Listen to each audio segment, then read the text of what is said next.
రావుపేట అనే ఒక చిన్న గ్రామంలో రాము అనే ఒక చిన్న బాలుడు ఉండేవాడు. అతనికి చిన్న వయసులోనే ఆటలాడటం, పిట్టల వెంట పడటం, గాలిపటాలు ఎగరేయటం అంటే చాలా ఇష్టం. కానీ చదువు మాత్రం అస్సలు నచ్చేది కాదు. రాము, పుస్తకం తీసుకో అని గురువుగారు చెప్పినప్పుడు, గురువుగారు రేపు నేర్చుకుంటాను, ఈరోజు నాకు ఒంట్లో బాగాలేదు అంటూ తప్పించుకునేవాడు. అతని తల్లిదండ్రులు పేద రైతులు. రాము బాగా చదివి పెద్దవాడై తమని గౌరవంగా ఉంచాలి అనేదే వారి ఆశ. కానీ రాముకు ఆ మాటలు హాస్యంగా అనిపించేవి. ఒకరోజు గ్రామంలోకి కొత్త అధికారి తహసీల్దారు ఒక పెద్ద కారు, చక్కని దుస్తులు, పక్కన సహాయకులతో వచ్చాడు. రాము ఆశ్చర్యపోయి, నాన్న, ఇంత గౌరవం వాళ్లకు ఎందుకు అని తండ్రిని అడిగాడు. అప్పుడు తండ్రి నవ్వుతూ, అతను చదివి పెద్దవాడయ్యాడురా, జ్ఞానం ఉంటేనే ఇలా అందరూ గౌరవిస్తారు అని చెప్పాడు.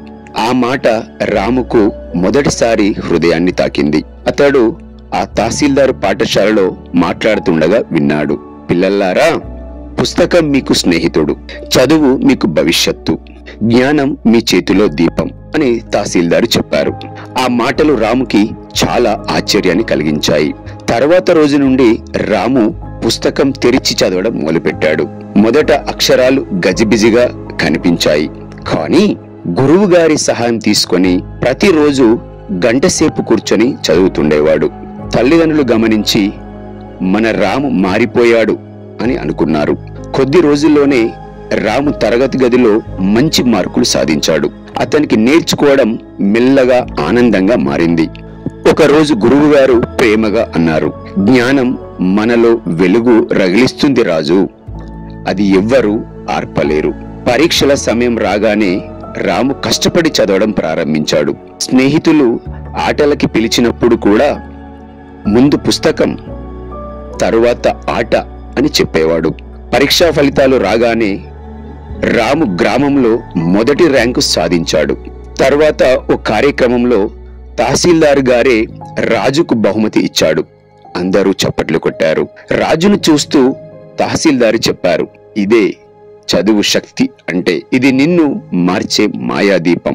కొన్ని ఏళ్ల తర్వాత రాజు పట్టణానికి వెళ్లి చదువుకున్నాడు. అతడు ఇంజనీరు అయ్యి తన గ్రామానికి తిరిగి వచ్చి పాఠశాల కట్టించాడు. తల్లిదండ్రులు గర్వంగా చెప్పారు, మా రాజు చదువు వెలుగుతో మా జీవితాన్ని వెలిగించాడు.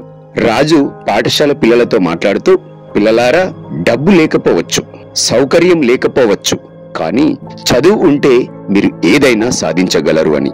నీతి ఏమిటంటే, చదువు అంటే కేవలం పుస్తకం కాదు, అది మన జీవితం వెలిగించే దీపం. పని, పట్టుదల, జ్ఞానం కలిస్తే ఎవ్వరూ మనల్ని ఆపలేరు.